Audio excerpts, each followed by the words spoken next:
Peace, peace, spiritual girlies. It's Natasha, your favorite fellow spiritual girly, here with the Spiritual Girly Covenant. And I wanted to bring a couple tips for my spiritual girlies through the art of tarot and oracle. These are a couple tips for every spiritual girly, pretty much everyone who's experiencing right now a creative block, right? A creative block is sort of like writer's block, where you kind of feel stuck, you feel stagnant, you don't feel inspired or motivated to do anything. And you need to be realigned, repurposed, rejuvenated. Ashe. So I am coming through with a message from Divine Spirit for my spiritual girlies and those alike who are experiencing creative block. And the first card to come out is the Dark Goddess card. Okay, this is the Dark Goddess. The Dark Goddess deals with grief, the energy of grief, the energy of loss, of chaotic and traumatic experiences. Okay, this is spirit. Whenever this card appears, this is spirit asking us to do one of two things. Okay, it is either you're not taking the necessary time to process what has happened that has hurt you or brought you pain, right? All of us have been taught and programmed by society that feelings of grief, feelings of loss, feelings of vulnerability are undesirable. And that is something that we run away from or even shy from, because no one likes to feel these feelings, right? But they are a part of life. Spirit is asking you to tap into your Dark Goddess energy and to learn how to integrate what it is that you've experienced. Creativity, creative flow can come from all things, good or bad, deemed negative or positive, in our physical life experiences. So right now, Spirit is asking you to, one, process it and heal it. You got to feel it in order to heal it. Or two, sis, you've been spending too much time grieving. You've been spending too much time in the lows of woes of life, okay? It does not take you an eternity to come back or to bounce back. Spirit is not saying do not feel it, okay? Spirit is not saying, hey, ignore that it happened. What Spirit is saying is, sis, it is now time to take what you have felt, take the loss and the pain and the hurt that you've experienced, and now integrate it. Ashe, alchemize that energy and put it into your creation. The next card to be pulled is a major arcana card in the tarot deck. Okay, this is the Tower. Whenever you see the Tower, this is significant, or a significant event of something that is crumbling, something that is transpiring or transforming. This is Mars energy, okay? This is warring energy. This is Spirit signaling us to protect oneself as we ride the wave, okay? If there is a tower moment happening in your life where something seems to be destabilizing, something seems to be crumbling, know that all deaths generate rebirths. Know that all old beginnings generate new beginnings, okay? This could also be significant as far as leaving a lot of stagnant energy behind, a lot of things that are no longer in resonance with you or conducive to your legacy, okay? So right now, if there is something that seems to be falling apart, allow it to fall apart. Flow in that falling apart, okay? It is a transformation that is taking place. It is a destruction of an old system while a new system is being built. Whatever that system is for you, allow for it to happen, okay? Tower moments are significant in a spiritual girly's path because these are opportunities to transform something, okay? Creative energy or visionary energy or passionate and desiring energy is transformative energy.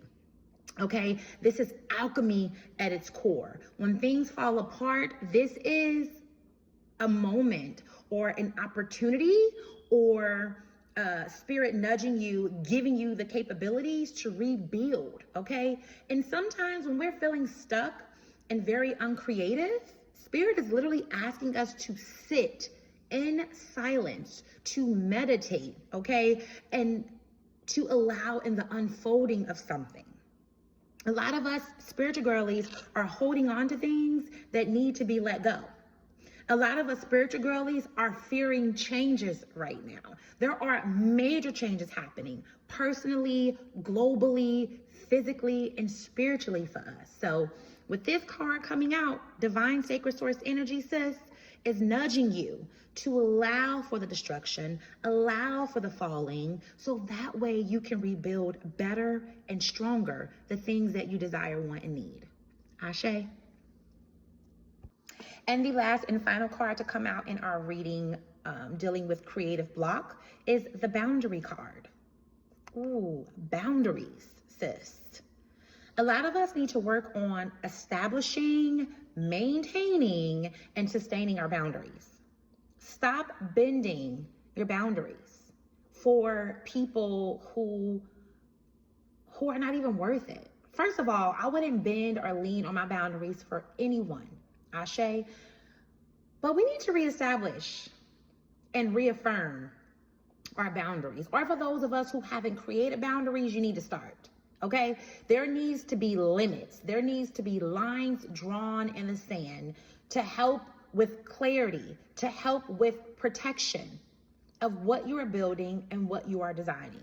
Especially if you're a spiritual girly who do what I do. You are intuitively coaching. You are expressing yourself through social media or different mediums. You are someone who assists in others' healing journeys, okay? It is very easy to overexpose, overshare, and leak our energy.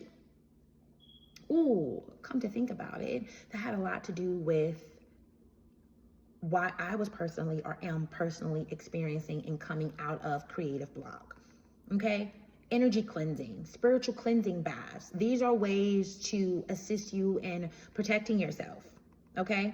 When you're working with the public, when you're dealing in public service, it is so critical for us to cleanse our aura and cleanse our energy. It is so critical for us to not to overshare and to leak our specialty, our gifts, and our talents too much, because it can cause you to become uncreative, unmotivated, even if uncreative is even a word, but it can cause you to be these things. So with this card popping out, what I'm getting is Spirit is saying, protect what it is that you are building, okay? Share that with like minds. Get with people who are just like you, who can share in your creative artistry, who can share in your visualization, who can share in your life's work and mission. Ashe, it doesn't have to be identical, but when you get groups of people, or when you become interrelational with people who are along the same lines as you, or who are just as inspired and passionate as you, magic happens, okay? Magic happens. So Spirit is saying, protect what you deem most valuable to you right now. And right now, it's your energy. It's your creative energy. Stop oversharing. Stop overexposing. Stop overleaking your ideas, your fire, your desires, especially with people and situations or environments that are only there to take and siphon what it is you have. Ashe. Thank you so much, spiritual girlies, for tapping into this creative block reading. I hope what I shared with you today assists you in some form or fashion with unblocking that creative stagnancy, unblocking your pathway, unblocking your inspiration and motivation, okay?